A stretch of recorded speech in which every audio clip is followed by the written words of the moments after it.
Thank you for the invitation to speak. First, before I talk, I want to give some credit where credit is due. A lot of the work I'm going to talk about was done in conjunction with Leo Ferraro and Greg Katsouras, who's right here, and also with Zach Irving.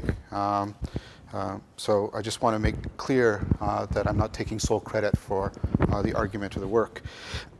And I'm particularly interested in the title of the conference, which was The Place of Wisdom in Science. And I want to focus a little bit more on wisdom in this talk, which was background. I don't mean trivialized, but background in a lot of other talks. But a lot of important terms were being invoked. Epistemic virtue, cognitive style, mental models. Wisdom was invoked a couple times itself. Moral imagination, intellectual virtue, and of course phronesis in Jonathan's talk. I want to spend quite a bit of time trying to get a little bit clearer. And I should let you know what my background is. I'm a cognitive scientist. My science is to study cognition in an interdisciplinary fashion. We try to make use of work from behavioral evidence from psychology, what you might call modeling from computational machine learning, and of course neuroscience. And then for good measure, although it's always a little bit controversial how it fits in, cognitive science also pays attention to philosophy, which is, I guess, why I got the invitation to speak here. I'm not quite sure.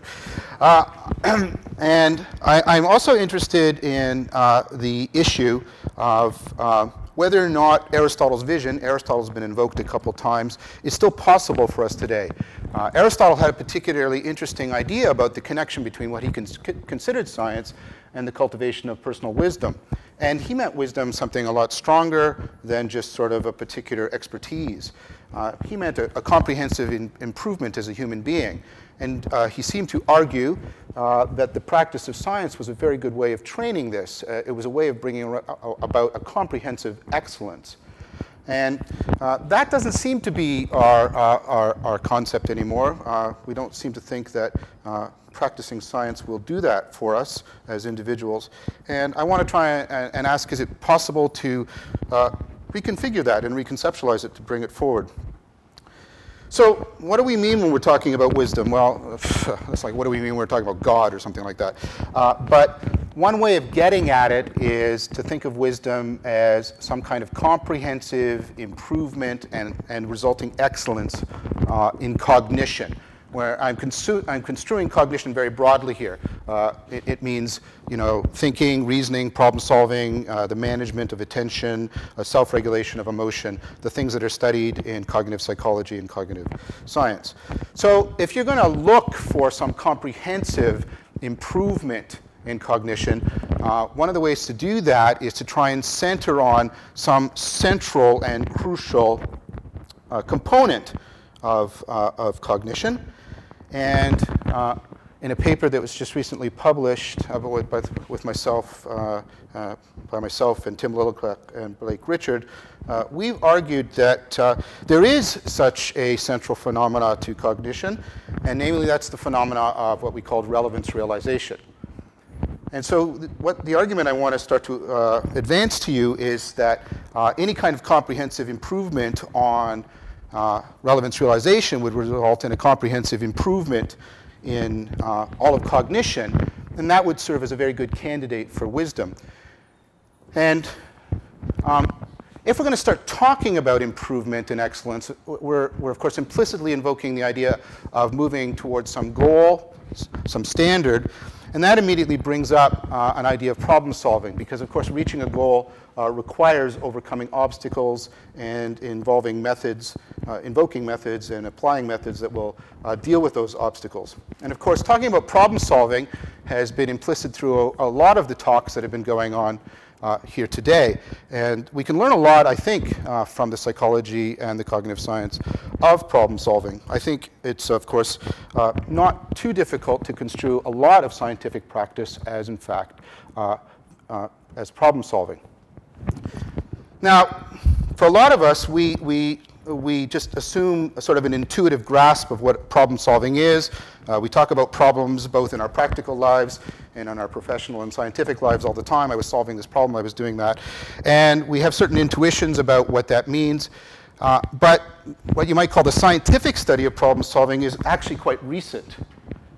It really gets off the ground with the seminal work of Newell and Simon and their work on the general problem solver. And Newell and Simon formalized what it is to solve a problem. And the basic model looks something like this. You start off in some initial state. So for example, like I'm hungry, right? And you have some goal state. I don't want to be hungry. I'm not hungry anymore. And then the idea is that when I'm in this state, I can apply operators or operations. These are actions that serve to transform the state that I'm in. And usually you have several of these available to you. You've now transformed the state. You're in a new state. You can apply maybe these operators here, this one here. There's a whole bunch here. These get you to new states, and so on and so forth. And what eventually happens is you have a sequence of transformations of state that turn the initial state into the goal state. And that's what a problem solution is. It's that sequence of transformations. And then a problem-solving strategy is a strategy for finding a problem solution. And that's not trivial anymore, because a problem solution means this sequence of transformations. So far, that's kind of cool. And oh yeah, that's sort of an interesting way of thinking about it. But what made their work so important was some of the things about problem solving that were counterintuitive, that were revealed. So namely, one of the things you have to remember when you're an actual problem solver that this diagram misleads you is when you're a problem solver, you're not out here from the God's eye point of view. You're here. And you don't know, should I go there? Should I go there? Should I go there? And once you go there, should I go there? Should I go there? Should I go there? Or should I go there? So what happens is you get a proliferation of alternative pathways that you have to potentially search or consider. OK, so why is that important? Well, here's why that's important. You can actually calculate the number of pathways. The formula is f to the d, where f is the number of operators you can apply at any step, and d is the number of steps. And let's just take a relatively constrained problem-solving situation. You want to play a game of chess. At any one time, you have 30 moves, and there are 60 turns. That's the number of alternative pathways you have to search. Now, that's a combinatorially explosive number. That's more than the number of atoms in the universe. It dwarfs. Well, we have massive brains with lots of connections. It's just, the number of synaptic connections, I mean, this goes into something like 4.5 times 10 to the 88, and the number of connections is like 10 to the 15th. So it's nowhere near this space. Okay, so yeah, we have big fat brains, and they might be actually at the threshold of biological power. There's a lot of evidence emerging that you can't get biological brains much smarter than ours, because as you start to improve on one factor, like number of neurons, you start to lose on the other. We might be at sort of the cusp of all these trade-off relationships. Now, here's the thing. You can't search that whole space. You don't have the resources, you don't have the time. It's not doable for you. And I really want you to put an emphasis on the word most. You cannot search most of that space in a really big, important sense of most, right? You have to not search most of this space in order to actually solve a problem. If I can sort of represent this somewhat simplistically, so that's the whole search space. Somehow, you have to slice off a very small section of it, search just that, and yet solve your problem. Now, here's the really cool thing about you. You do that. You do that all the time. It's an amazing thing. This is the ability that's very, very hard to get into artificial intelligence. This is myself, Wheeler, a lot of other people. This is the ability that's holding back artificial intelligence, getting machines to be able to do this. And I mean, it almost sounds like a Zen koan, because you have to intelligently ignore most of the information, most of the alternatives. I mean, what the heck does intelligently ignore mean? That's just a bizarre idea. Now, some of the ideas that people think about how we solve problems, of course, can't be right. I mean, people, oh, yeah, well, trial and error, sort of, I don't know, Baconian induction, that's not it. Here's your chance that any one trial is right. Okay. So anything your grandfather told you about, you know, we do a trial and error, but that's ridiculous. No, you never do pure trial and error. So obviously, what's going on here is that you are significantly constraining your search. Now, this term has been invoked several times today, heuristic. And that term actually comes out of the work of Newell and Simon. They're the people who introduced it into scientific discourse. They picked it up from Polya. And the whole idea is an algorithm is a problem-solving method that is guaranteed to get you a solution. But the only way you can guarantee a solution, usually, almost always, is you have to search the whole space. So you can't use algorithms. You have to use heuristics. A heuristic is something that improves your chances of getting the solution, but it cannot guarantee it, precisely because the heuristic biases you. It has you look in the search space only in one area, one place. So, okay. But the problem, it gets worse, and this is the combinatorial explosion, and the idea of heuristics is what Newell and Simon came up with. It became very clear, I'll come back to this, that heuristics are, although necessary, not sufficient for dealing with this. But there was an issue that Newell and Simon didn't realize that critics of Newell and Simon later brought forward. And it keeps getting discussed. I just read an article by Gould, 2010, important neuroscientist, and he invokes the very distinction I'm now going to present to you. The problem with Newell and Simon is that this representation presupposes that all problems are well-defined. A well-defined problem is one in which you have a good representation of the initial state, a good representation of the goal state, and a good representation of the operators such that you can effectively begin to operate. Now, I mean, so a standard, arithmetic calculation is a well-defined problem. You know what the initial state looks like. You're very clear what the goal state is. You're very clear what the legal operations are, what you're allowed to do, what you're forbidden to do. I mean, there's no place for dance in an arithmetic calculation. You can't draw penguins. There's lots of, it's a very, very, it's constrained in a lot of ways. The problem is most real-world problems, most problems where we're interacting with the world are not well-defined. They're ill-defined. So for example, I'm facing an ill-defined problem right now. I'm trying to give a good talk. Okay? I don't know what the initial state is. I don't have a good talk, but that's not very helpful. Okay? And the goal state, give a good talk, yes. And what I want you to note is if I asked you what that would be, the kind of terms you would start invoking, you'd say, well, give the relevant information, present it in a way that, people get and that they understand, and you're going to start invoking this notion of relevance and synonyms for it, significance, importance, key, crucial. Okay, so relevance is going to come in. Now, the point is that what's missing in an ill-defined problem is how you formulate the problem, right? Where problem formulation means you've made decisions about how to represent these, the initial state, the goal state, the operators, such that you can bring heuristics effectively to bear on it. So what's missing in an ill-defined problem is actually problem formulation. But that now feeds back into the first issue, because it turns out that problem formulation is how human beings primarily try to constrain the search space. They formulate a problem in such a way that, they, as I say, just take a small slice from this, and then they operate their heuristics within there. Heuristics are always relative to how you formulated the problem.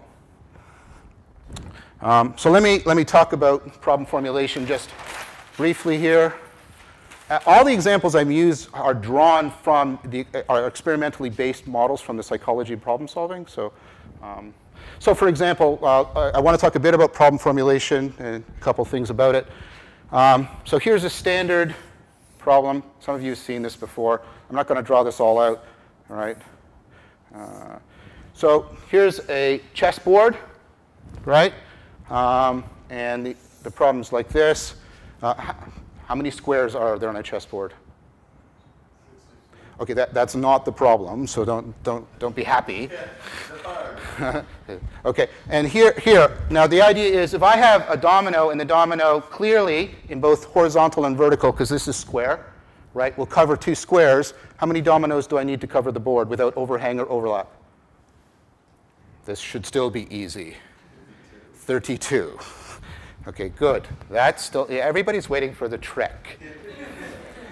Okay, here's the trick. I mutilate the chessboard. I remove this corner and this corner, so I remove 2. So now I have 62 squares left. You're okay with that, right? Here's the question. Can I cover it with 31 dominoes? And you have to prove that your answer is right.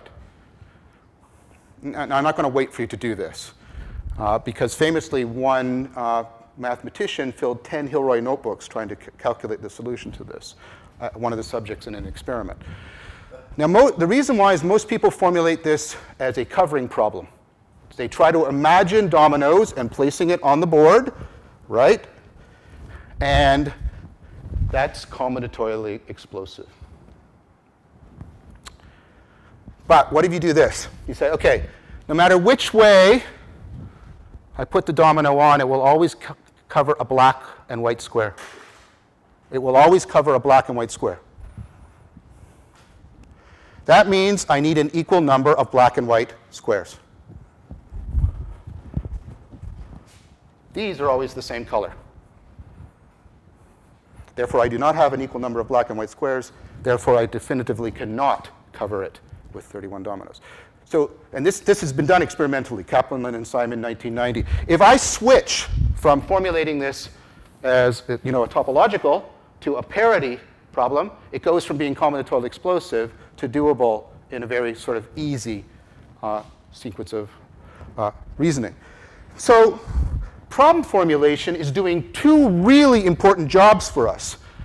It is helping us to avoid combinatorial explosion, and it's helping us deal with ill-defined problems, turning them into well-defined problems. So human beings actually invest a lot of effort in their problem solving, into problem formulation, much more than they do into argumentative reasoning.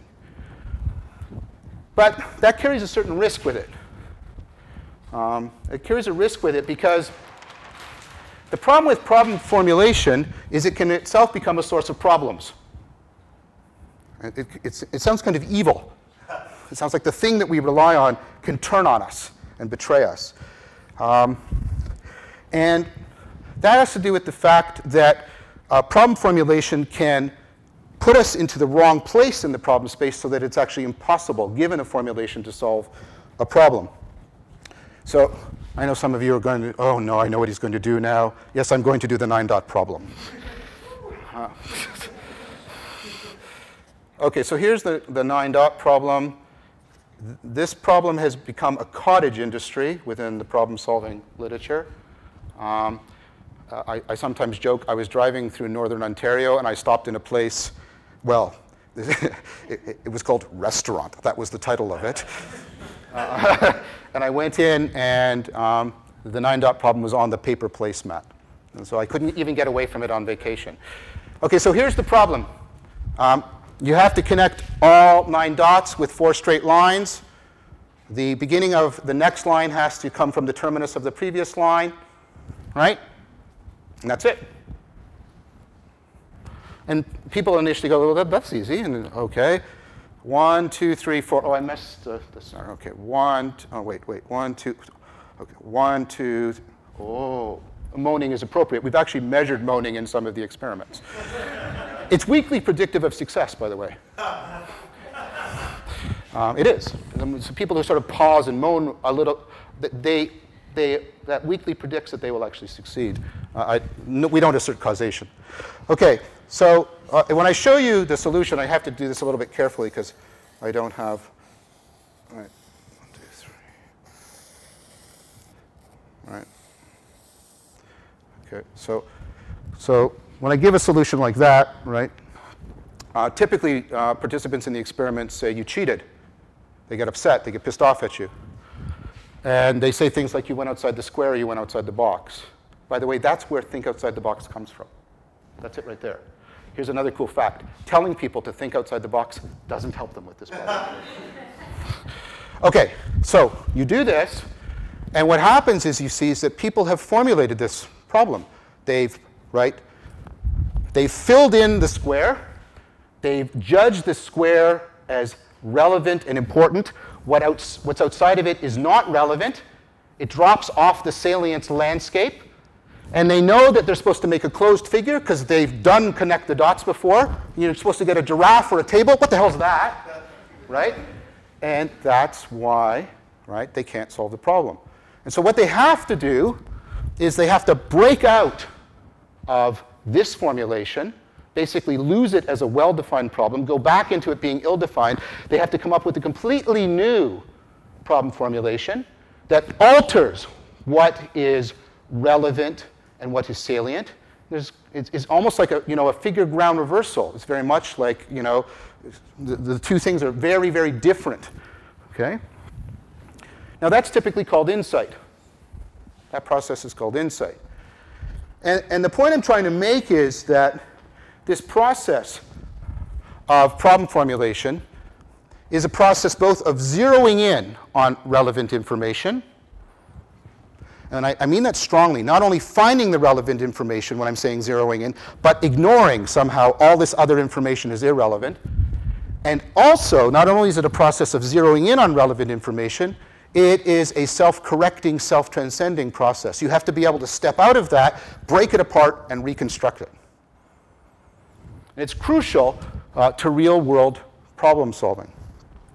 Now you may say, well, this is all sort of abstract. Is like I get that, but what about practical situations? Well, practical situations face it also. I want to talk about a version of this that's important in cognitive science and artificial intelligence, made famous by Daniel Dennett and others, Jerry Fodor, called the frame problem, although there's a lot of debate about whether or not that's the correct term to use. Well, let's try and do it, though, and I'm using Daniel Dennett's model here. So let's make a very basic, concrete problem. I'm going to have an agent that's going to find an energy source and then take it to some location for consumption.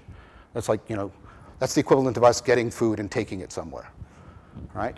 And you do take your food somewhere. We very rarely eat the food where it's first found or produced, and you often don't even eat it where you first encounter it. You're not allowed to, for example, eat in the grocery store and things like that. OK, so here's the model. I'm going to make a robot. It has various sensors. It has some kind of moving appendage.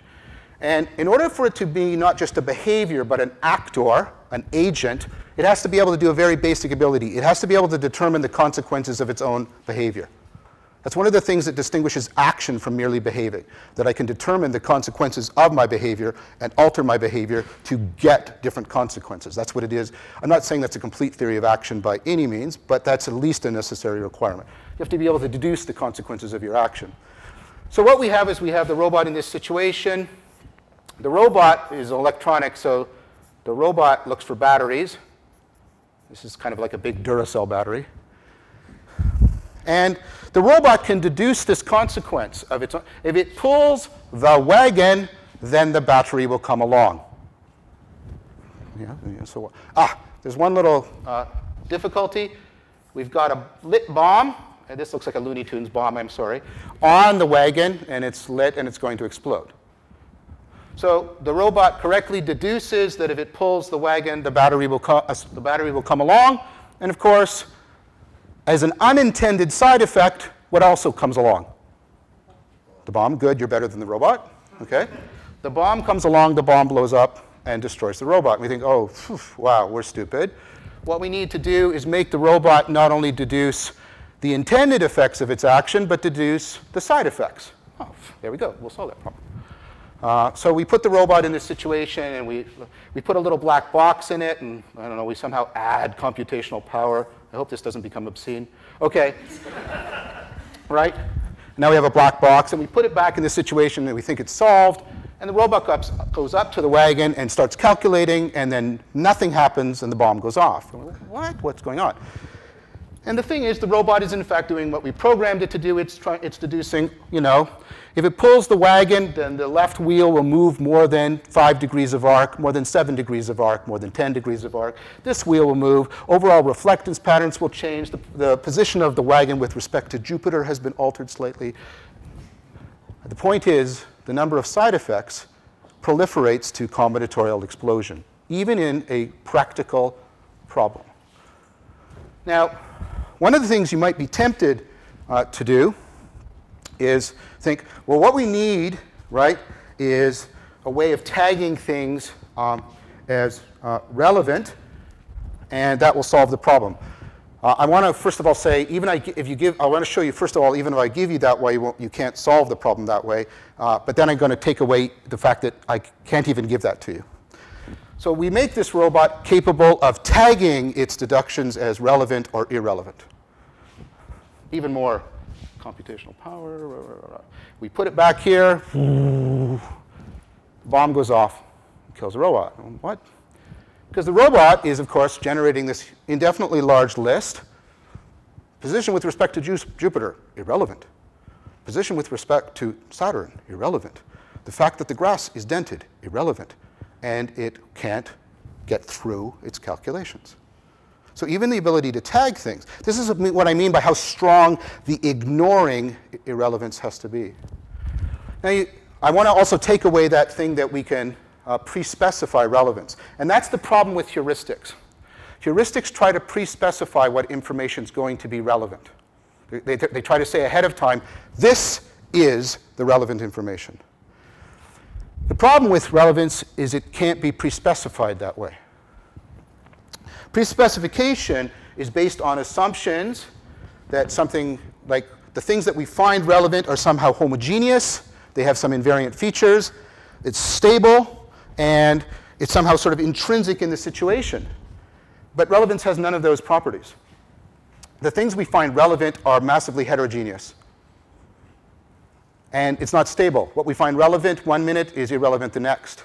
And relevance is not, if I can use a façon de parler, it's not in the physics. It's something we project onto the situation in order to deal with combinatorial explosion and ill-definedness. So the point here is relevance realization is central to problem solving. And relevance realization is largely occurring, although not exclusively. I'm not claiming exclusivity here. It's largely occurring as problem formulation. And that problem formulation needs to be flexibly self-organizing. We somehow have to project relevance onto the world, bind ourselves, and then somehow realize that we've inappropriately bound ourselves, break out of it, and then start it over again. Now, I want to go on to say that relevance realization does extend beyond problem formulation in an important way. And I think I can make a connection between sort of language I'm familiar with and language that's been invoked here quite a bit. One of the ways in which human beings deal with combinatorial explosion and all this thing is we engage in distributed cognition. And the idea behind that is long before the internet, networked computers together, human beings were networking brains together in culture. And that massively increases sort of the combinatorial power, the computational power, I should say, that you have available for solving problems. In fact, many of our problems cannot be solved on an individual basis. I mean, no one individual can run an airline, right? And I mean, because all the, well, I won't go into it. I was going to give some other examples, but I want to make a connection here. And it's been alluded to. I mean, Corey alluded to it in authorship and publication. Science is also something that requires distributed cognition. The problems are really, really hard, really, really complex, and we rely on people making the instruments. We rely on people monitoring the publication. Like, there's all this distributed cognition going on. And I don't mean just synchronically. I don't mean just at any one time. You know, it's happening across generations. You invoke the notion of tradition. So what I would say is there's a very tight connection between the idea of distributed cognition and the discussion of epistemic communities that's been behind a lot of the talks here today. Although I'm going to talk a little bit about that more from Polanyi's perspective. The interesting thing is distributed cognition helps to solve the problem to some degree, but it also brings the problem back, the problem of relevance realization. Why is that? Because of a central problem in communication. Some of you may know this from linguistics or from pragmatics, Gricean theory. We can never put into our utterances everything we're trying to convey. Or the slogan is, you can't say all that you try to convey. The reason for that is I have to rely on you drawing inferences, either implications or implicatures, to fill in what I'm saying. And if I try to capture those with statements, then those have requirements that you draw implications and implicature. And so you get this pragmatic penumbra that will just go out. And you expand beyond the capacity for the communication channel. So communication requires this rational cooperation, as Grice put it. And as you know, Grice had these maxims. And quite a bit of the work in pragmatics, especially the work of Sperber and Wilson and others, the maxims were maxims of quality and quantity and format. And then one of the maxims was the maxim of relevance.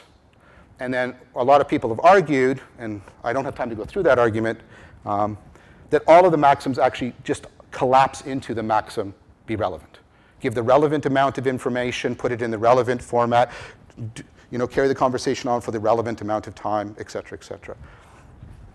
So relevance realization is not going to be escaped, but presupposed in distributed cognition. But that doesn't mean that distributed cognition is not very important for us. So what I want to say is that in addition to problem formulation, relevance realization also instantiates itself as problem formatting. And I'm using language from sort of internet and things like that. What that means is we have to get problems in the right format so they can be communicated with other people. And picking up on Grice's idea of rational communication as rational cooperation, I mean that in two senses. Not only can I share the problem with other people so they can understand me, there's discourse, but we can actually share working on the problem. I format the problem in such a way that I can share it with other people, and the problem formatting helps to coordinate our efforts. Putnam's division of intellectual labor, right? We get that coordination happening. So relevance realization is not only occurring in problem formulation, where insight is crucial, it's also occurring in problem formatting. And what's crucial in problem formatting is a kind of insight. There's an important term here that's been coined by Dan Siegel, but it's a big part of a sub-branch in cognitive science and cognitive psychology. This is known as mindsight. Sounds cool. It sounds like sort of some psionic power you might have or something like that. But what mindsight means is that from the underdetermined evidence provided by his speech utterance and his behavior, I get some insight into what he's actually thinking. And what's really important is mindsight resonance. I get some mindsight into what he's thinking. I start to adjust my behavior, right? And then it gets better and it loops, and he's doing the same thing from his end. So you get mindsight resonance, right?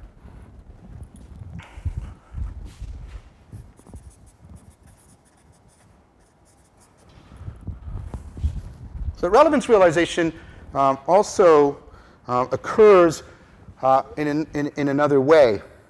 And this goes back to the idea that it's actually much more adaptive in problem solving to anticipate a problem rather than just to react to it when you come to it. Avoiding tigers is much better than fighting them. I have a thing about tigers.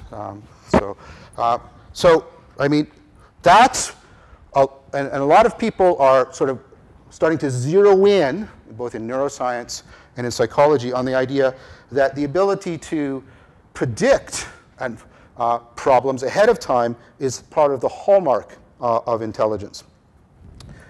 Now, that prediction is a specific kind of prediction. It's what you might call predictive preparation. It really does me no good if I predict the world, but I can't prepare for it. You just become some sort of fatalistic entity, right? So a better word is actually anticipation, because anticipation covers both prediction and preparation, predictive preparation. So a lot of what we're trying to do is we're trying to anticipate problems. Now, a good way of talking about that is in terms of problem finding.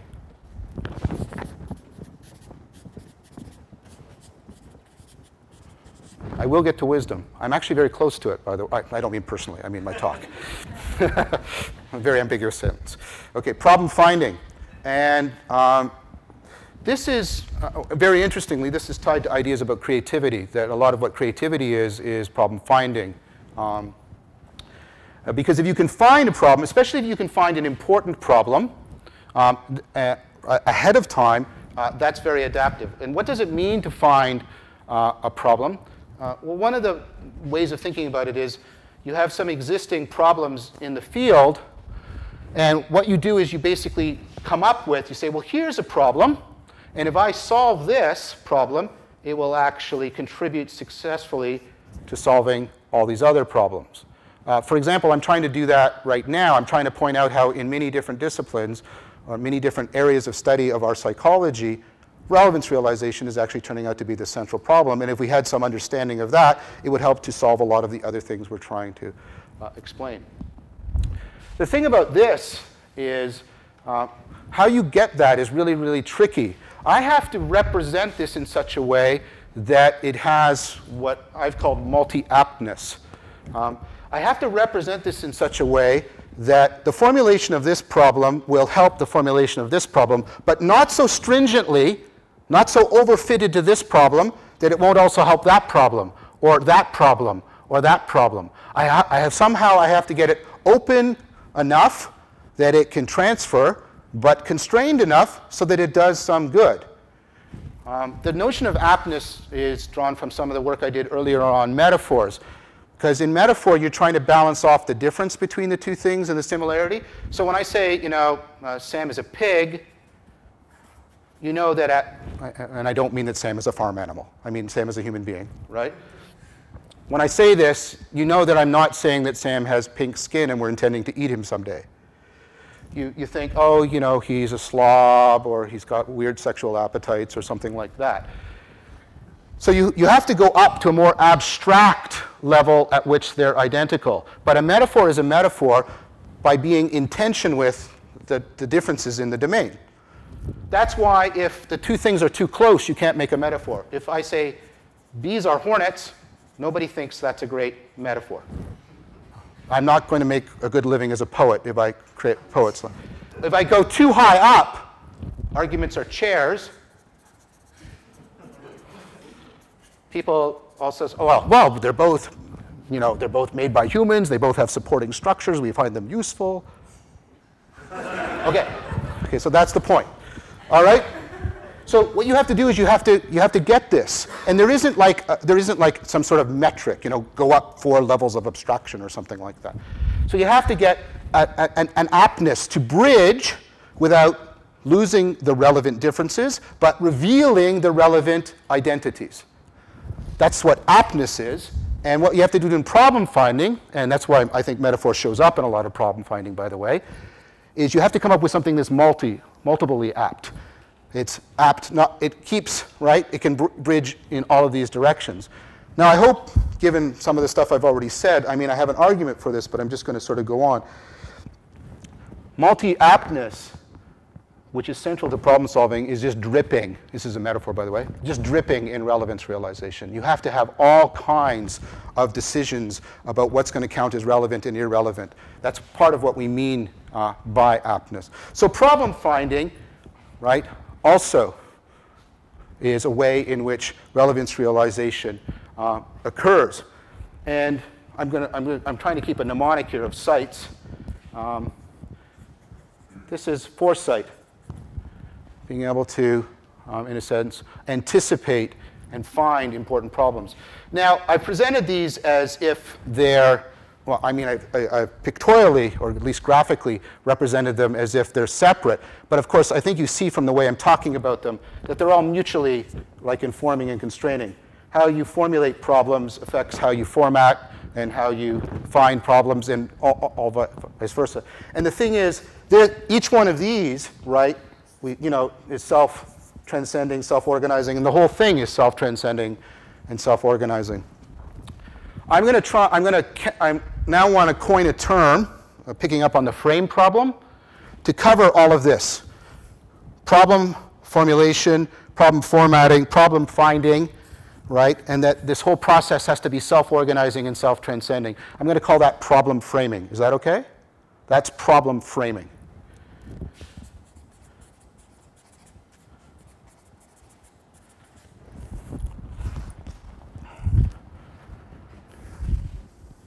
So one of the things we can see here is, and we can even talk about it as dynamical problem framing to get across the idea that it's self-organizing, self-transcending. Before I go on to talk a little bit more about this dynamical problem framing, I want to point out something to you. I want to note to you that these three terms and their tight integration, insight, mindsight, and foresight, think of them, again, bound together in this functional way. That's when we do research, we talk about people, we ask people, what do you mean by somebody being wise? These are some of the central things that come to the fore. A wise person is an insightful person. For example, people don't find it contradictory to say, she's wise, but she's not very educated. Yeah, okay. But if you ask people, well, she's wise, but she's not very insightful, people go, no, that doesn't make any sense. And when you talk, words like compassion or empathy or even mindsight, crucial to the concept. And of course, foresight, the same thing. So, right, these ideas are already present in problem solving. And so talking about this is a good way to, this is what I'm trying to argue about, talking about wisdom. Yeah, I was going to say something. I mean, I want to be careful here. I mean, this is just a philosophical worry. I mean, we might want to reserve these terms for the phenomenological experience of these, because presumably a lot of this is happening unconsciously, and we might want to reserve insight and mindsight and foresight not for the processes to core, but for those instantiation of the processes that are somehow accessible to consciousness and whatever consciousness is. All right, so that's one thing to note. But I want you to notice the second thing. I want you to note that scientists have to be good at all of these things if they're going to be good problem solvers, and if they're going to be problem solvers within an epistemic community, and if they're going to be creative problem solvers. Right? They have to be good at problem framing. Right? And enhancing problem framing, right, would make them better scientists. Or to turn it around, the practice of science should actually enhance your problem framing abilities. And if that's a lot of what it means to be wise, well, wouldn't that mean that the practice of science made people wise? No. Yeah, maybe, but that's way too hasty. That's too fast. That argument has to slow down. There's a lot of missing premises in it. We've not addressed the issue of improvement towards excellence that's presupposed in the idea of training. We talk about science as being potentially good training for wisdom. What do we mean by training? Well, one of the important ways to understand training is it implies or presupposes an ability to intervene in the development of your own abilities. And if we're talking about cognitive training, it means the ability to intervene in the development and appropriation of your own intelligence. So that, of course, is itself a very ill-defined problem. You don't really know what your intelligence is. You don't know what the operations are you should, right, apply to it, to try and modify it. Like, it's very hard for you to even frame your own intelligence. So it's a very ill-defined problem. In fact, trying to appropriate your own problem framing requires sophisticated problem framing. Now that sounds like, oh my God, we're doomed. It's like a chicken and egg problem. But it's not, because it really just means that training in this cognitive sense is recursion of intelligence. It's basically the application of intelligence as problem framing to the problem of improving your problem framing. Now, I want to suggest to you that that's what we mean by rationality, when intelligence is applied to the appropriation and development of our intelligence. Now that carries with it an important implication. I'm not saying that's a sufficient definition, but right.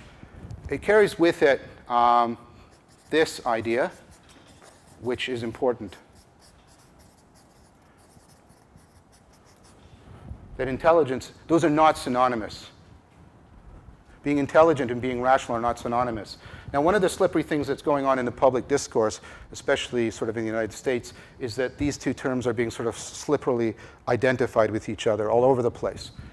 But we actually have good principled reasons for rejecting that. Not just the argument I've given you, but we actually have a very robust body of experimental work on this question. So what you can do, and this is largely the work of Keith Stanovich here at the University of Toronto, and one of his most recent book is entitled What Intelligence Tests Miss. And what his main argument is that when we're measuring intelligence, we're not really measuring rationality very well. And he goes on further to argue that what we really care about is how rational people are, not how intelligent they are. So that a lot of our social policies kind of messed up for that reason.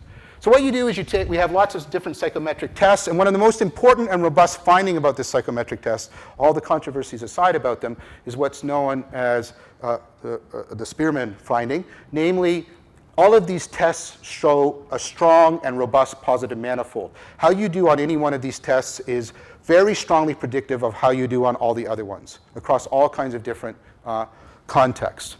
So the idea is that positive manifold is probably explained by some general intelligence, which is different from any particular body of knowledge you might have. So we have lots of measures for this. Now we have lots of ways of experimentally, because there's a long-standing tradition in psychology of measuring reasoning, of how people reason, Kahneman, Tversky, on. So we have lots of experimental ways of measuring how well people reason. I'll give you just one quickly. It is not exhaustive. It is one of a huge list of tests. So you can test people for critical detachment. This is what critical detachment is. You get people initially to rate how committed they are to particular beliefs. Then you give them good arguments that lead to beliefs they agree with, good arguments that lead to beliefs they don't agree with, bad arguments that lead to beliefs they agree with, and bad arguments that lead to beliefs they don't agree with, which is a control thing, because who the hell cares about that, right? Right? And what you measure is you ask people to evaluate the argument. And what you're measuring is how independently they can evaluate the argument from their previous commitment to the belief in the conclusion. And you can get very robust measures of that. Now here's the interesting thing about this. We have all kinds of these measures, and they also show a strong positive manifold. That's what's really cool about them. How you do on any one of these reasoning measures is strongly predictive of how you will do on many of the other ones. So there seems to be a general factor. Now you're tempted to say, same general factor, and you'd be wrong. Because the correlation between those two positive manifolds is about 0.3. Which means intelligence is a necessary but in no way sufficient condition for rationality. So,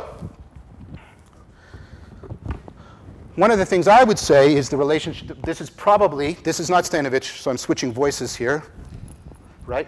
One of the things I would say is that this is because the relationship between these is probably nonlinear, because rationality is a recursion of intelligence on itself, and that's why you only have the weak correlation.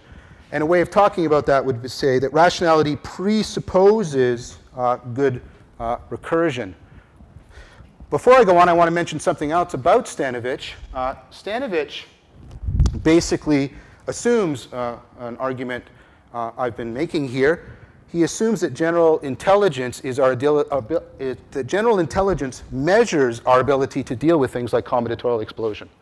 Namely, he assumes rather sort of easily, a position I've been arguing for rather strenuously, that general intelligence is just our capacity for relevance realization, zeroing in on relevance. But something more is needed for rationality. And what is that something more? Well, it's a term that's been mentioned a couple times in a couple of the topics here. It's cognitive style. What's actually predictive of most of the variance in how people respond to tests of rationality is not their intelligence, but their cognitive style. And cognitive style is actually the kind of recursion I've been talking about. Cognitive style involves what's called learning to learn, which is different from learning. And we can find learning to learn even in animals. It goes back. It was originally discovered by Harry Harlow in 1949. It's ongoing. Ricardo's talking about it now. Learning is when you pick up on patterns in the environment. Learning to learn is when you, if I can speak metaphorically, you stand back and look at patterns in your patterns of learning as a way of trying to monitor, modify, and manage your learning, intervening in your own learning. Cognitive styles are basically systems of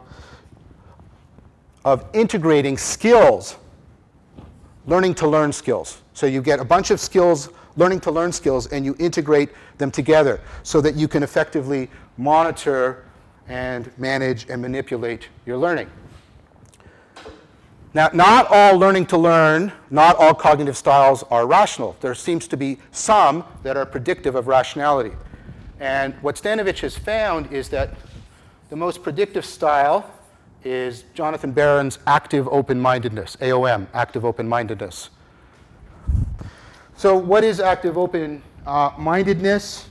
The basic idea here is you realize, right, that your cognition is subject to a lot of bias. This is a technical term within the literature, and I'll explain it in a sec. And that you actively search for it, and you actively try to counteract it. So I'll give you an example of the bias, and then some of the theory about why the bias happens. So a couple of examples of bias is the confirmation bias. Human beings tend to seek only confirming evidence, right? You have another bias. These are also called heuristics, and there's a reason for that in a minute. There's the availability heuristic. I judge the probability on of something by how easily I can sort of call it to mind. Or the representativeness heuristic. I judge the probability of something in terms of how representative it is, how much of a prototype or exemplar it is for me. Okay? So what I do if I have active open-mindedness is I acknowledge that I am subject to those bias, I look for it, and I try to counteract it. That's why it's active open-mindedness. Is that okay? Now, why does that emerge? Well, here we talked about relevance realization. Relevance realization basically results in patterns. But we look for different kinds of patterns, and these involve different kinds of knowing.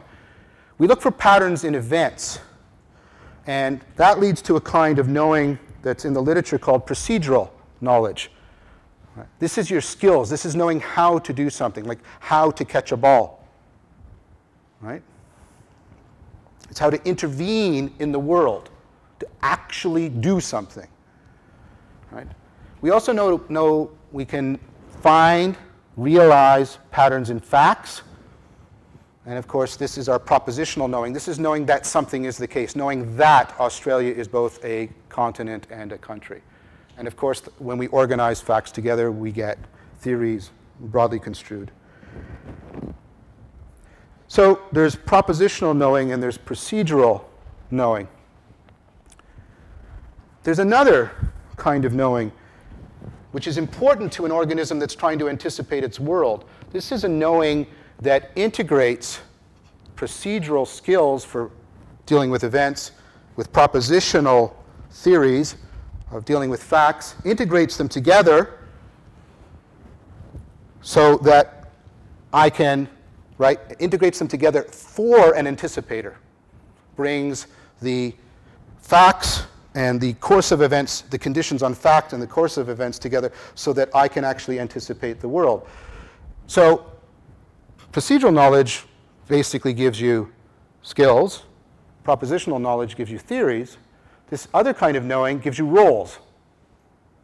This is perspectival knowing. This is not knowing how to do something or knowing that's something the case. It's knowing what it's like to be X. Knowing what it's like to be a scientist, for example. That's perspectival knowing. Now, here's the problem facing us as human beings. As I said, there's no one, this has even actually been sort of proven in the theorem, there's no one way to solve all problems. The issue facing you is, if I can sort of represent this, a quick graph is no free lunch theorem, so sort of saying this is on average problem solving. Every heuristic biases you. Do you remember that? It causes you to look this way and say, treat that information as relevant and ignore this. And that means for what, in some area, it's going to improve your performance, but you pay a price for it, inevitably, unavoidably. Some other place, it massively degrades your performance. So we have these different systems. And this sounds like sort of a Platonic point I'm making. They often come into conflict. So what Stanovich argues is the reason why we have a lot of the biases we have is we use heuristics from our procedural knowing where we should be using heuristics, and where we can, algorithms, right, for our propositional knowing. So we let the kind of abilities that work well in our contextually sensitive interactions with the world operate in instances where we're often trying to get cross-contextual facts. In fact, he argues that an over-contextual sensitivity or contextualization is the cause of a lot of our cognitive biases. Now, of course, that's very relevant to science because scientists are usually trying to reach for more universal, more cross-contextual propositional claims. And I would say that a lot of scientific practice, to different degrees in different disciplines, explicitly trains for aspects, sometimes a lot, of active open-mindedness. Looking for bias, looking for problem, looking for that sort of, I think it's misnamed as sort of subjectivity. I think that's a misnomer. But now, what I want to argue is that active open-mindedness, it improves inference. It improves our inferential processing.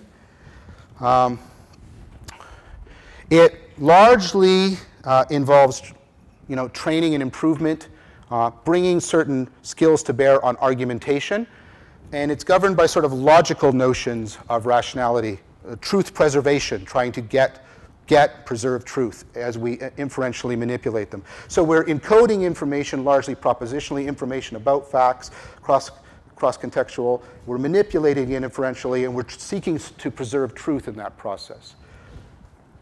And AOM is basically a cognitive style that is designed to try and protect that propositional, that computational, in a technical term, processing from undue interference from procedural heuristics. Cool enough. Great. Lots of stuff about that. Now, the problem is that's not really going to be a complete account of wisdom, although Stanovich thinks that foolishness, what he calls disrationalia, is largely that we have the requisite intelligence to do these inferential manipulations, but we don't have the right cognitive style, so we mess up a lot. And that's what foolishness is. I think that's a little too simplistic, because we also need a cognitive style that prevents us from being too cross-contextual. There's times when we need to make sure that we are being contextually sensitive.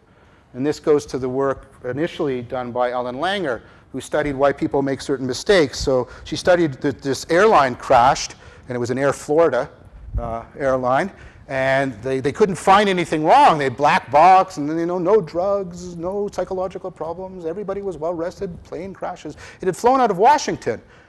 And they finally, the researchers had to go back, not the research, I don't mean the scientific researchers, the safety, they had to go back and listen to the recordings very carefully again themselves.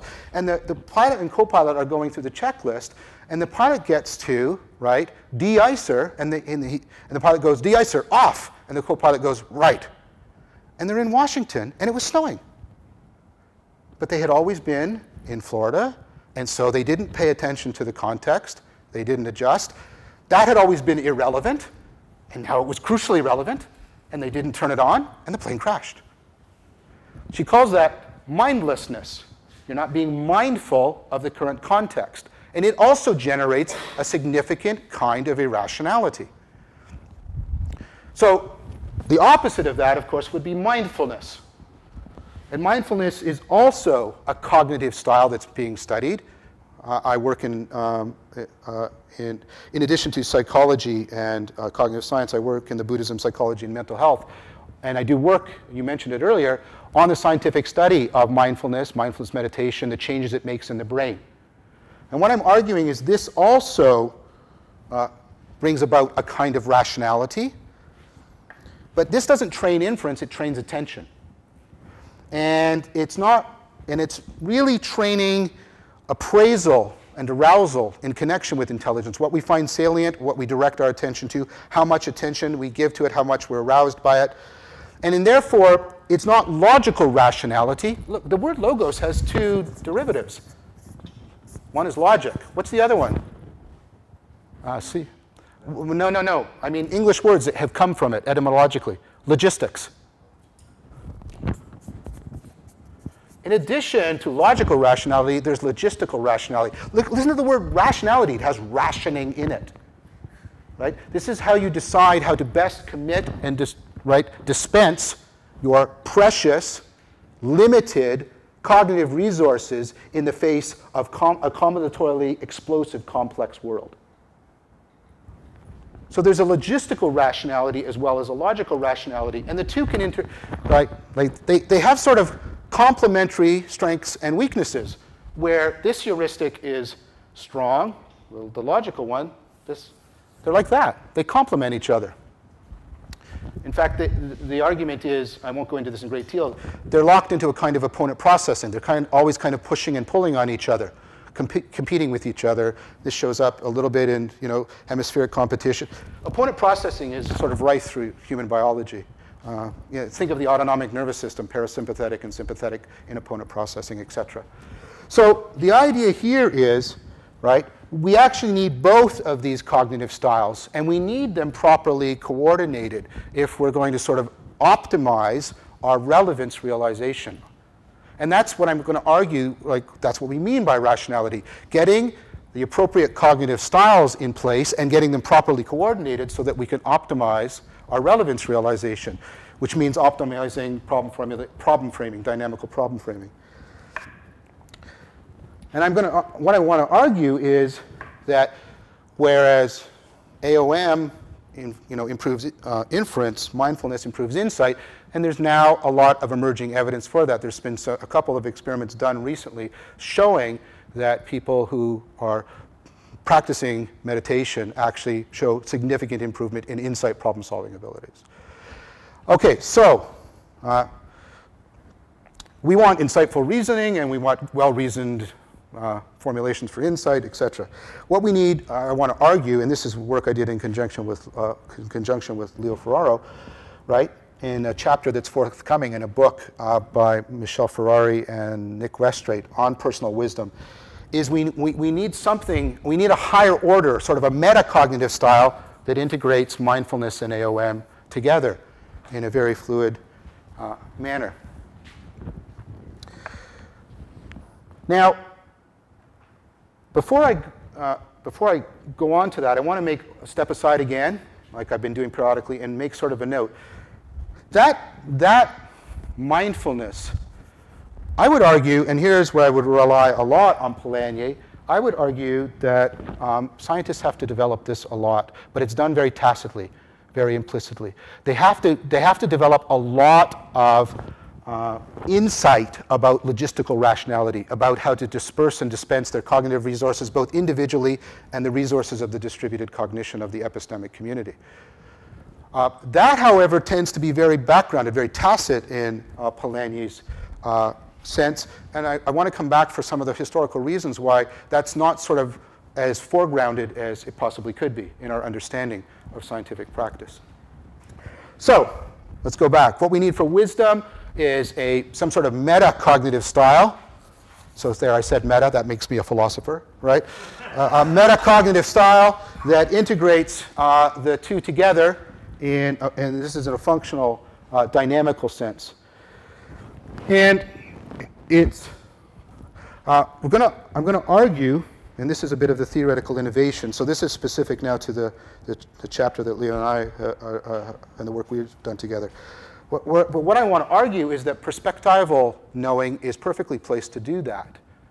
Because perspectival knowing by its very sort of nature is about integrating propositional and procedural knowing together in an effective manner. So what I want to argue is that there is a learning to learn involved in perspective knowing.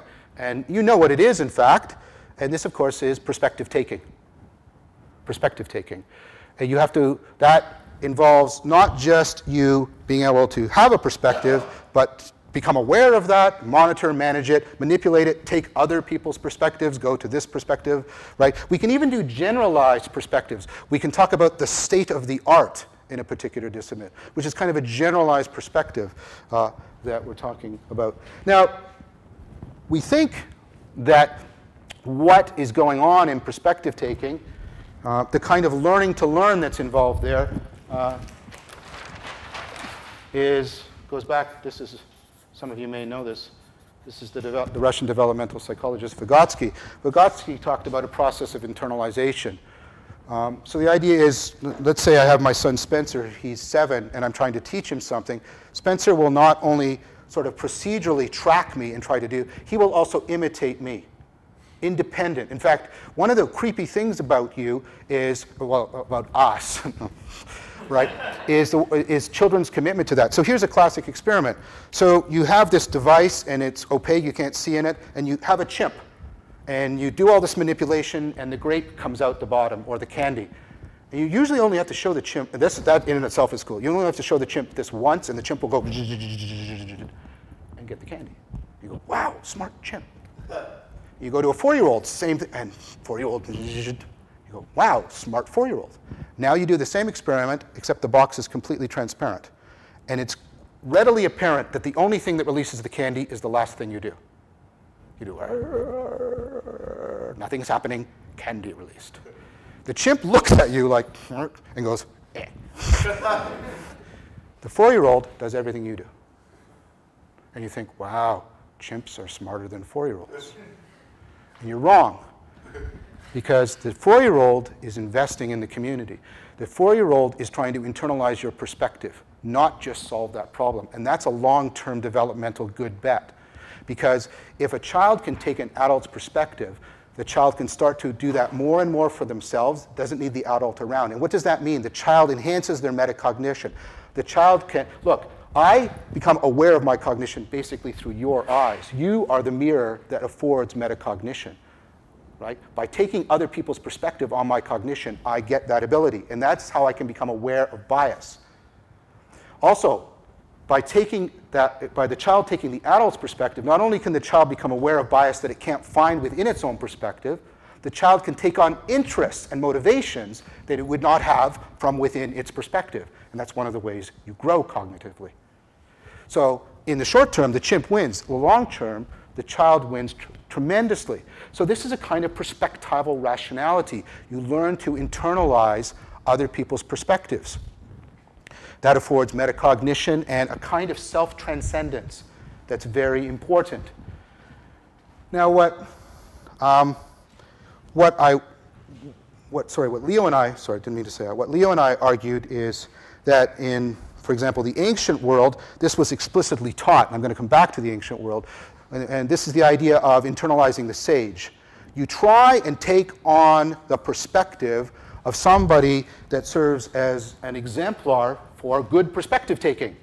So if you're the Stoics, you're trying to internalize Socrates. If you're an Epicurean, you're trying to internalize Epicurus. And of course, if you're a Christian, you're trying to internalize Jesus. And the list goes on and on and on. And it's a pervasive technique of the ancient world. And you might say, well, that's kind of foreign to our world. In one sense, it is. In one sense, it isn't. I mean, I don't mean this as an identity. I mean it first as an analogy, but I want to draw upon it later. I mean, if Kuhn is correct, right, this internalizing is part of how scientists acquire paradigms. They have to internalize, right, the paradigmatic figure, the paradigmatic scientist. And it really does mean not just having this procedural expertise or knowing this set of propositions that Einstein knew, for example. It means somehow trying to take Einstein's perspective. What's it? Well, I don't mean like we wear little signs. What would Einstein do, or something like that? But it's like that. It is exactly that kind of internalization, and I think Kuhn is presupposing that psychology when he's invoking ideas about the enculturation into a paradigm and the role of exemplars.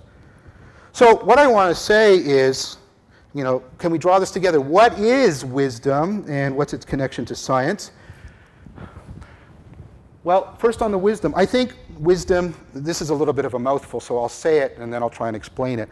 Wisdom is rationally self-transcending rationality that enhances relevance realization. It's rationally self-transcending rationality that enhances a relevance realization. What we're doing is we've got these three forms of rationality, or three rationalities. I don't care right now about how you want to divide up your nouns. Right? We've got the perspectival, the procedural, and the propositional. And what we're doing is we're basically coordinating them together. And that means this is a self-complexifying system of rationality. A system, this is dynamical systems, complexity. A system complexifies if it simultaneously differentiates its parts and integrates them together. This is not actually foreign to you. I mean, you complexified biologically. Right, as a zygote blob of undifferentiated cells. They differentiated, but they didn't differentiate into some sort of Cronenberg horror mass. They also integrated, they literally organized. Right, you have organs, right?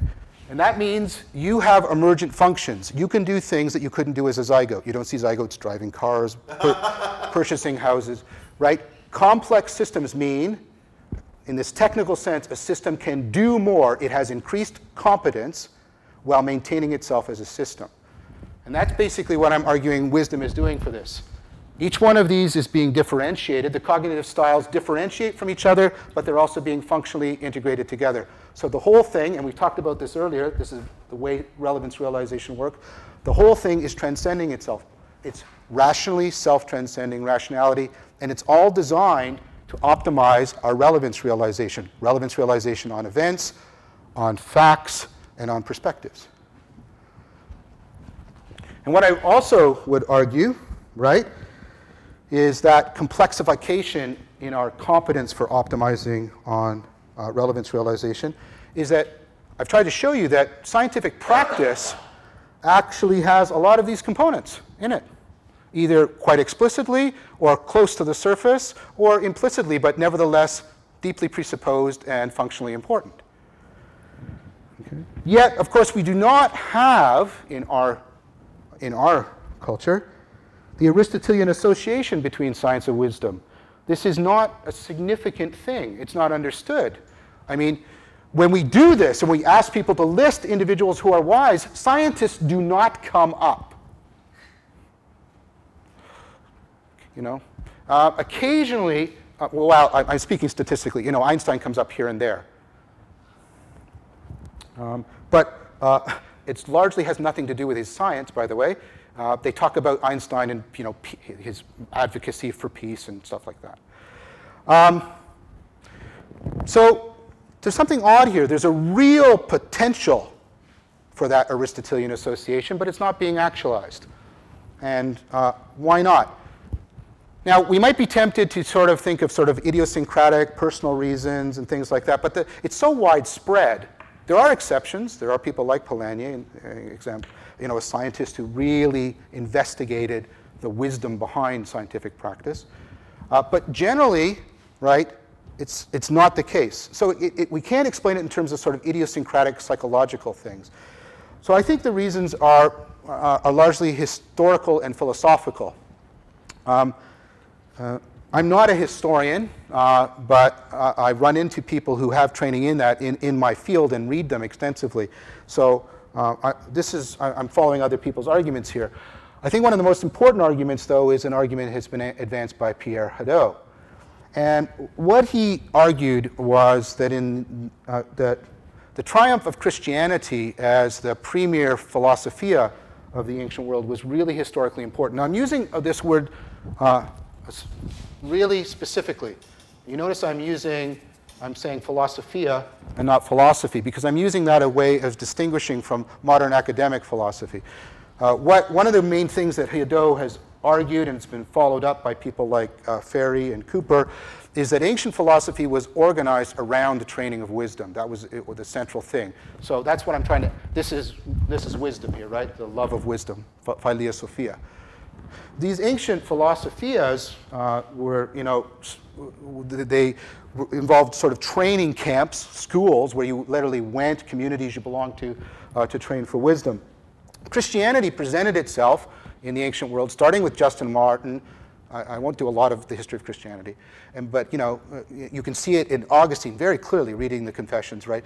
Christianity presents itself as the ultimate, in both senses, the best and the terminus of this project. It is the greatest and grandest of the philosophias, and this is how it largely won the ancient world. Now, interestingly, the way Christianity set this up initially was in conjunction with an institution and a community, namely the monastery. So you went to the monastery if, in addition to being just like a Christian, you wanted to cultivate wisdom, Christian wisdom. So you went to the monastery, you carried out the wisdom project, if I can call it that, there.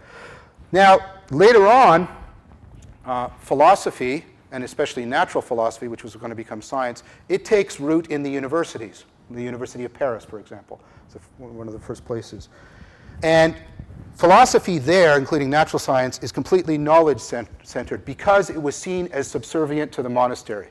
The point of the knowledge project was to provide information so that the wisdom project could work better. And there was all kinds of doctrinal reasons for that, but we don't need to go into that. Now, the Protestant Reformation comes along and does kind of a devastating blow to this, because the Protestants shut down the monasteries. Which means something happens, the university becomes isolated, and the knowledge project becomes isolated and separated from the wisdom project. And the Protestant Reformation, to top it off, does something in addition. It elevates individual conscience. And so it also deinstitutionalizes the individual. So you have the deinstitutionalization of wisdom. There's no wisdom institutions anymore. And you have the deinstitutionalization of the individual. There's nothing you belong to anymore. You're sort of on your own for ultimate questions. Right? I think that's very important. And I want to talk about something else that's happening at about the same time. And here I'm picking up on Max Weber's ideas about the disenchantment of the world. I'm going to use a slightly different term for it because I want to emphasize something. I'm going to call it the death of the cosmos. Now, I don't mean the death of the universe, because I'd clearly be wrong. What I mean is to really pick up on cosmos. Cosmos is related to the word cosmetic. It means to find a beautiful order in things. And in the ancient world, it is a shared presupposition, Cooper, Ferry, a lot of people arguing this, Hadot, that the cosmos is beautiful, it's eternal order, and it's wise. The universe is inherently wise. And this is it's theocentric. There is actually a connection between these two words, by the way. Theoria, where we get our word theory from, and theos. Theoria originally doesn't mean theory, it means contemplating that divine order. And the idea is, to be anachronistic, it's a Vygotskian thing. The more I contemplate that order, I will directly sort of emulate it. I will internalize that wisdom. I will become wise. So there's this huge contemplative aspect to wisdom. And what happens is the scientific revolution kills the cosmos. We don't think that the cosmos is somehow in itself wise or intelligent. We don't think it's eternal. We don't know if it's ordered in any way for us. It doesn't seem to be. It just seems to be ordered. We seem to be an accident within that order. So, coupled with the radical deinstitutionalization of wisdom and the deinstitutionalization of the individual, this provoked, of course, considerable anxiety. Descartes, of course, responds to that. You see Descartes really drawing this all together. What do you have in his epistemology? You have the isolated individual trying to somehow, on their own efforts, just their own efforts, reach back and establish secure connections to a now, disconnected world. Descartes has a vestige of the cosmos, the theocentric cosmos in him, because he thought there were innate principles guaranteed by God inside of us to sort of guarantee that whole project, sort of a little vestige of the cosmos is somehow inside of us. And then Locke comes along and kills that. Locke comes along and says, nope, no innate ideas, you're tabula rasa. You're basically a complete tabular. I mean, the Lockean picture is you're isolated in this room, and you get postcards from your senses, and you try and figure out what the hell's out there. Right? Now, that's important for a couple of reasons. We have to remember that Locke is the hero of the Enlightenment. You go back and look at the graphic representation. Locke is the hero of the Enlightenment. Locke is held up as, this is who we're supposed to be like. And remember what the Enlightenment is. It's the project of trying to appropriate the scientific method for solving, social, political, cultural problems. Now, Nicholas Maxwell has repeatedly argued, probably most centrally in his book From Knowledge to Wisdom, that the philosophers of the Enlightenment actually misappropriated the scientific method. They basically understood it as this kind of Lockean empiricism, what he calls standard empiricism. And he argues that that appropriation has kind of rendered science what he sometimes calls neurotic and sometimes irrational. Here's the basic idea. What you're supposed to do when you're solving a problem, we've seen this, is you're supposed to formulate the problem, and then you're supposed to critically evaluate potential solutions. And then, now, here's where I have to go back. Very often when I'm trying to do a search through a space, before I can get to my goal, I set up what are called sub-goals. And a sub-goal is, I need to apply this operator so I can get to my goal. But I can't apply it directly. So what I'll do is I'll set up a sub-goal. I'll get to here, and then once I'm here, I can apply the operator, and that will get me to my goal. And sometimes I have to get a sub-goal before I reach my sub-goal. And where it can become irrational is you can get the infinite regress of sub-goals, right? And so what you have to worry about when you're programming things is you've got to make sure that terminates in some important way. Now, Maxwell's argument is that means there's a third requirement on rationality, that you always pursue your sub-goal in tight connection to achieving your primary goals. And his argument is that science has largely lost this. It's a very strong argument. He's a very nice man, by the way. I got to meet him in February. So although his arguments is very sort of in your face, he's not. He's a really nice guy. So the argument is that science has gotten sort of locked into the sub-goals of part 2. We're not really articulating our problems very well, and we're not keeping the knowledge project tightly linked to the project of human flourishing. And so in some deep sense, it's become irrational, right? The idea is science as purely the knowledge project is fundamentally irrational because that means, by and large, science is not being marshaled to solve our problems. Which is, wow, that's an interesting challenge.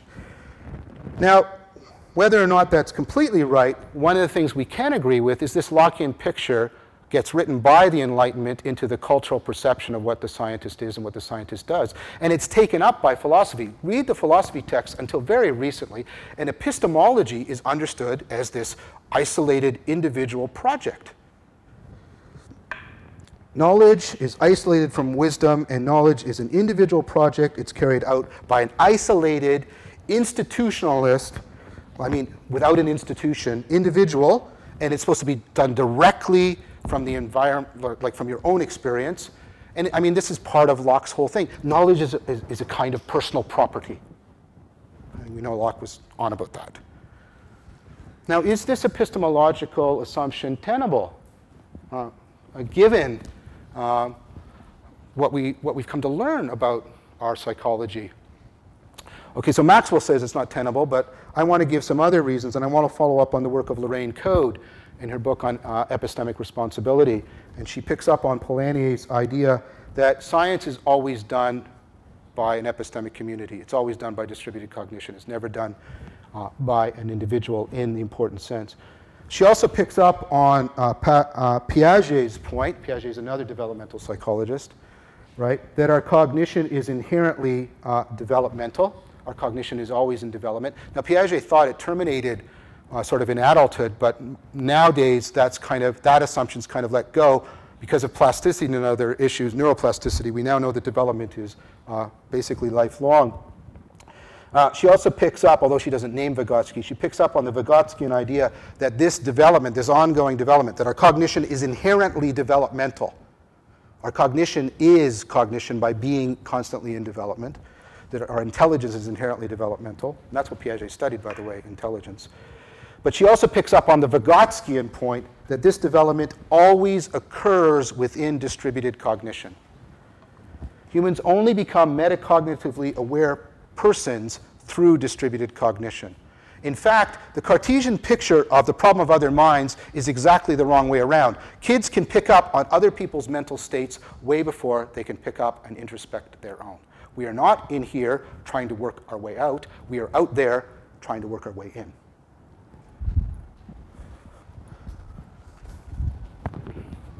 So we are always developmentally embedded in distributed cognition. And this goes very much against the Lockean picture. I want to suggest to you, by the way, just as an aside, that I think this is why theoretical elegance matters so much to us in science. It's very difficult to try and understand why this is a theoretical virtue. I would argue that a lot of what goes on in elegance is the pragmatic, and I mean it in the linguistic sense, not in the von Frassen sense, the pragmatic affordance of the distributed cognition in problem framing that is necessary for most of our problem framing. That elegance refers to we have to problem frame, which includes problem formatting, right, in such a way that it affords the functioning of the distributed cognition. That's constitutive of the very community that can actually solve the problem. I think what I'm trying to suggest to you is we should stop trying to tie theoretical elegance to truth and tie it to relevance. Okay, so what's Code's arguments? Code's argument is because we are always developmentally, right, embedded in distributed cognition, we bear epistemic responsibility. Right? So before I go on what epistemic responsibility is, I want to read you a couple quotes because I'm going to show you how it's brought us back to the topic of wisdom. This is what Code says in her book. This is a direct quote here. Wisdom and epistemic responsibility are so closely related that they are almost interchangeable. She then goes on to say, an epistemically responsible person will strive for wisdom. I guess that means many of us are not epistemically responsible. What does she mean by wisdom? She says, wisdom involves knowing what cognitive ends are worth pursuing. Notice the logistical rationality here, the logistical rationality. Wisdom involves knowing what cognitive ends are worth pursuing and understanding the value of seeing particular cognitive endeavors in context, this is relevance realization, so as to achieve a just, notice the word just, justice, a just estimation of their significance, another code word for relevance. Okay? Now, all of this, of course, is also wisdom because being able to do this requires very considerable self-knowledge. I don't mean self-knowledge in the biography of the celebrity. I mean Socratic self-knowledge, the ability to cultivate right, these cognitive styles as a way of monitoring, managing, and modifying one's own cognition. So, the epistemic community of distributed cognition has to continually decide how to distribute its resources and rewards. You guys know a lot of this, but what I'm arguing is that, sort of epistemology has to catch up with it in some important ways. It has to decide what matters and what should be pursued, and this might not be so apparent, what should be ignored. Remember the importance of ignoring. Okay? What I'm saying is the epistemic community is in the business of relevance realization, and relevance realization optimization for good problem solving. We continually, individually, and in concert with other people, have to make logistical, constitutive decisions and choices. Now, what do I mean by logistical and constitutive? I've tried to put that together for you. We have to make choices about how to commit our resources, and we have to make decisions and choices governed by the normativity of relevance realization that are constitutive, that satisfy constitutive requirements on the maintenance, construction, and maintenance, and also of epistemic communities, and also our participation in them. Now, those logistical constitutive decisions require insight, mindsight, and foresight for the arguments I've already given you. So this is what she means by epistemic communities need wise participant creators. This is indispensable. Yet Code doesn't want to quite equate epistemic responsibility with wisdom. She holds back. And the reason goes to what I was saying. She says, well, why? Why don't I call it wisdom? What's wrong? She says, wisdom carries with it a contemplative connotation that I find too passive. She's objecting to the fact that it has ancient connections to theoria and that passive model of just absorbing the wisdom from the cosmos. And of course, this isn't viable because we don't consider that we live in such a cosmos. The cosmos is dead for us. So epistemic responsibility is a sense of belonging to an epistemic community, and this belonging is indispensable to our projects of knowing. So two questions now arise. Do we need a cosmos to be wise?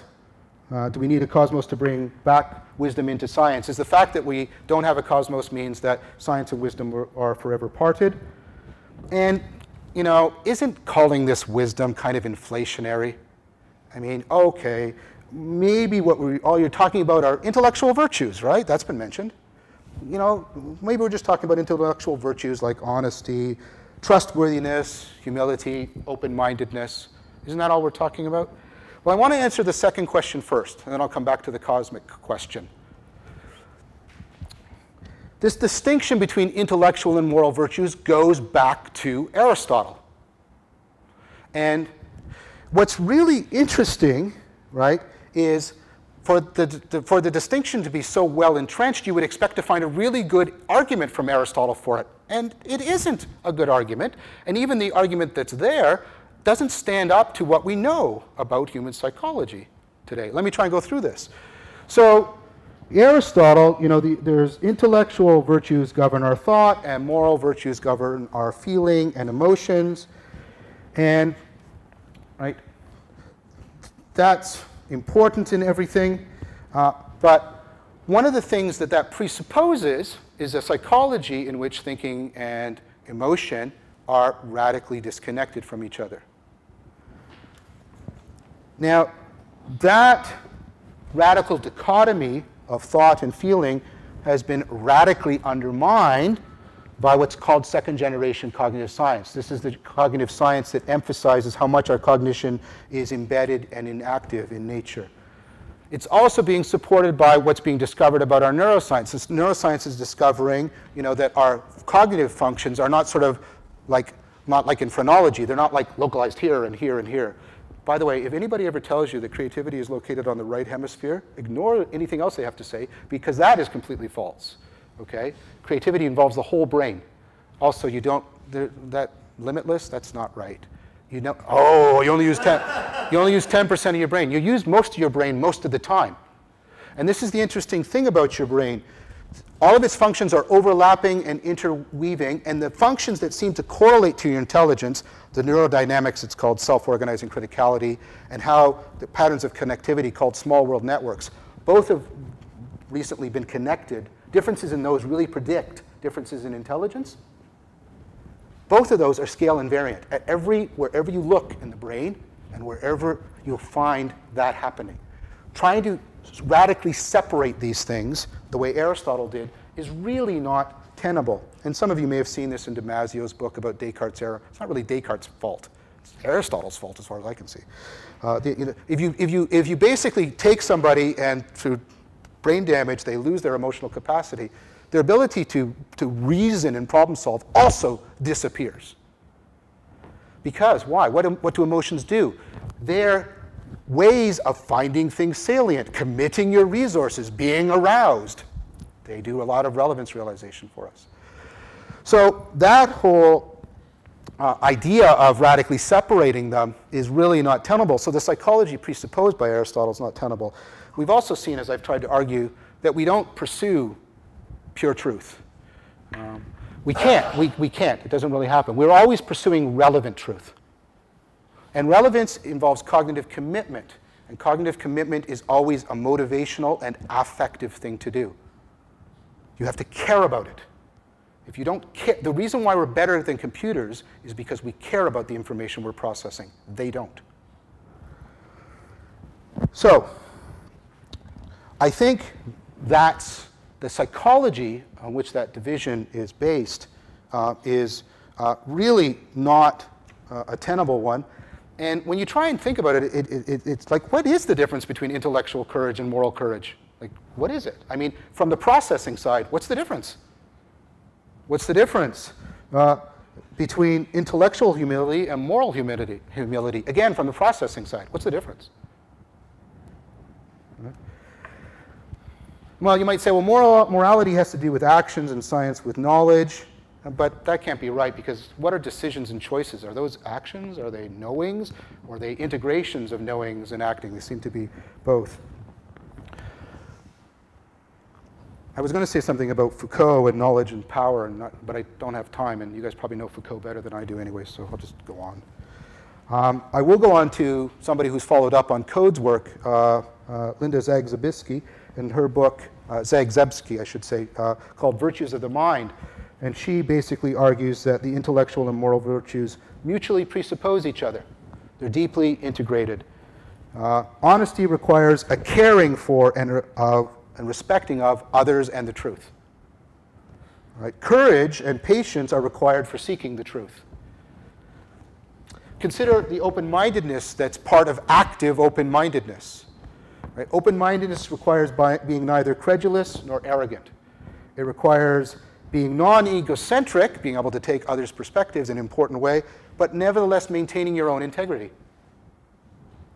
Okay? In this sense, it requires a golden mean, which, of course, Aristotle argued is the hallmark of our moral decisions.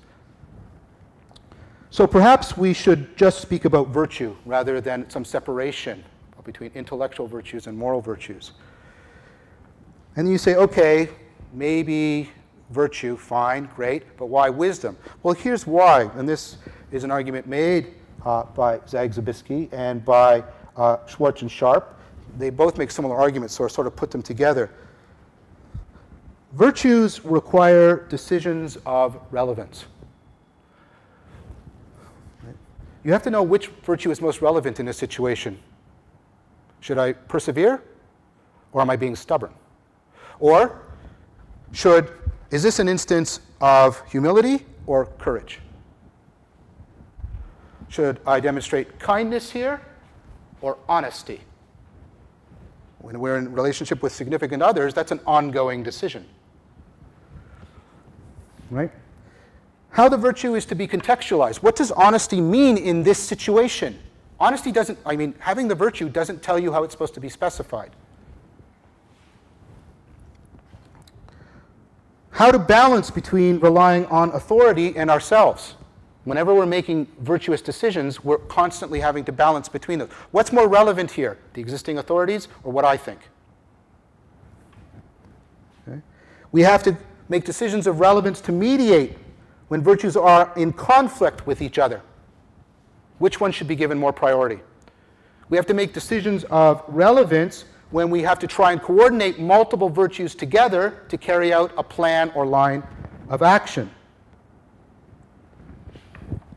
Many of the problems of facing us when we're trying to deal with virtue are ill-defined problems. They require self-transcending insight, mindsight, and foresight in order to actually bring them to bear. And of course, this involves important self-knowledge. You have to have a good understanding of your own capacities and limitations to make judgments about whether or not you're being arrogant or courageous. So, I want to read you a quote from Zagzebski, 1996. No specifiable procedures tell a person how to recognize the salient facts, salient is another relevance word, how to get insight, or how to think up good explanations, much less how to use all three to go to a single end. This is, again, you can't cover this off with pre-specified rules or heuristic. Virtue needs wisdom. It needs it as something like a master virtue. But that hierarchical model probably isn't quite right either. Perhaps, this is, I got to do more work on this before I have more confidence in it, but so this is a little bit more speculative. But perhaps Socrates was right about the unity of the virtues. Not in the sense that each virtue is separate and they all sort of fit together in a system. Brickhouse and Smith in '96 and Cooper in 2012 basically said that's a radical misinterpretation. It's much more what Socrates thought is that virtues are just ways in which wisdom is particularly instantiated in this context. When I'm wise in this context, that's honesty. When I'm wise in this context, that's courage. When I'm wise in this context, right, that's humility. This would especially make sense like if I suggested to you that wisdom is rationally optimized relevance realization, because all of the virtues really require very good relevance realization in order for them to be carried out. So epistemic responsibility really is wisdom. But then we think, oh, but Code said, you know, the cosmos is dead. We can't go back to Theoria. Well, why did we think about the cosmos as theocentric in the first place? And I'm not, there's all kinds of historical reasons. I want to zero in on a psychological reason. I'm not claiming it's exclusive. But narrative knowing really matters to us. Narrative knowing is one of the ways in which we coordinate procedural, propositional, and perspectival. And that's what you do in narrative. You sort of, you know, you have perspectives and you have procedure, like you have people doing things, and you have facts, you have context and circumstances. And narrative is really, really important to us. It's a universal. But what we forget, and this is Daniel Huda's point, is it's not natural to us. We spend a lot of time teaching and reinforcing narrative. One of the things, when you go home, you're going to be asked for a narrative. What did you do today? We come up to a situation, what's going on here? And you don't want a physical description about the distribution of energy and forces. You want a story, right?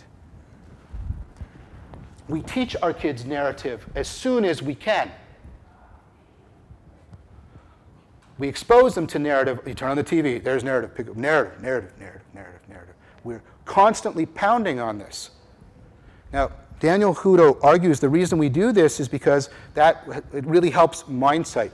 We used to think that all we had to do to figure out what other people are doing, you know, belief, desire, psychology. She does something, I assume she has some belief and some desire. You know, she was thirsty and she believed that had water, so she went and got the water. What could be more obvious? The problem with belief, desire, psychology is it requires a lot of implicit decisions. If she says something, I have to decide, is she being serious? I have to decide, is she being ironic? I have to decide if it's important to her, if it's important to me. I have to decide if it's in character or not. I have to know if there's mitigating circumstances. Maybe she's fatigued. I have to understand if her action is actually appropriate, because if it's inappropriate, what does that mean? If it's inappropriate, is she making a statement or is she sick? It actually takes, and this is, I mean, Daniel Hutto's work is in terms of autistic people, people who have difficulty picking up on other people's mental states. You have to be careful with autism, it's a spectrum disorder, but in general, okay? Right? And it's precisely this narrative knowing is what they have difficulty with. We practice narrative because it's a way of optimizing, right, our ability to pick up on mental events, which we don't ever directly observe. And this goes back to another thing about the importance of narrative, Uraro's work on dynamics in action. Narrative is a really good way of trying to track dynamical systems, and people are dynamical systems, because narrative has this circular, rewriting, self-transcending, self-complexifying function to it. It's a really good cognitive style for trying to glom onto dynamical systems in the world, people, animals, even ecosystems. So narrative really, really matters to us. So it's very profound, I think, to try and see the universe in narrative terms, and that's what a theocentric cosmos is. The universe is either some organism carrying out its own life story, or it's something given to us by God that's carrying out his story. But if we understand it that way, here's what I would say to you. Do we, right, need narrative to cultivate wisdom?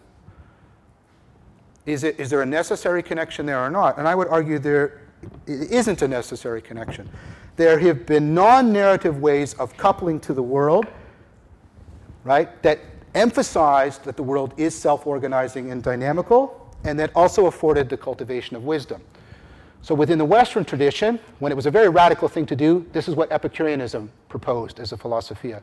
The world is not a cosmos, it's not a divine order, it's just this self-organizing physical system, but nevertheless, we can still cultivate wisdom. That was the central claim of the Epicureans. Within the Eastern tradition, you have something very similar in Taoism.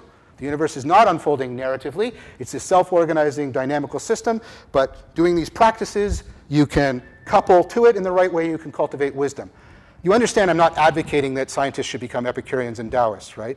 You understand that I'm just offering that as an existence proof that we do not need a narrative-generated cosmos in order to cultivate wisdom. So what I'm suggesting to you is we don't need a parental cosmos to cultivate wisdom, just an intelligible and dynamical and complex order, one that demands from us relevance realization. And because relevance isn't in the world. It's something we project, interject, and then self-transcend. Okay, so here's what I've argued. Science has, the practice of science, has an Aristotelian potential for the cultivation of wisdom. That potential is not being actualized in general, and the causes of it not being actualized do not justify the non-actualization of wisdom. There are historical reasons and a commitment to narrative knowing that we do not have to take as justifications or restrictions. In contrast, science needs epistemic community. Epistemic community needs epistemic responsibility. Epistemic responsibility requires intellectual virtue. Intellectual virtue is deeply connected to moral virtue and vice versa. And virtue itself requires wisdom. And perhaps, as I suggested, perhaps virtue is just instantiation of wisdom, where wisdom is understood as rationally self-transcending rationality that optimizes for relevance realization. Therefore, science can, and perhaps, if Maxwell's right, should be the cultivation of wisdom.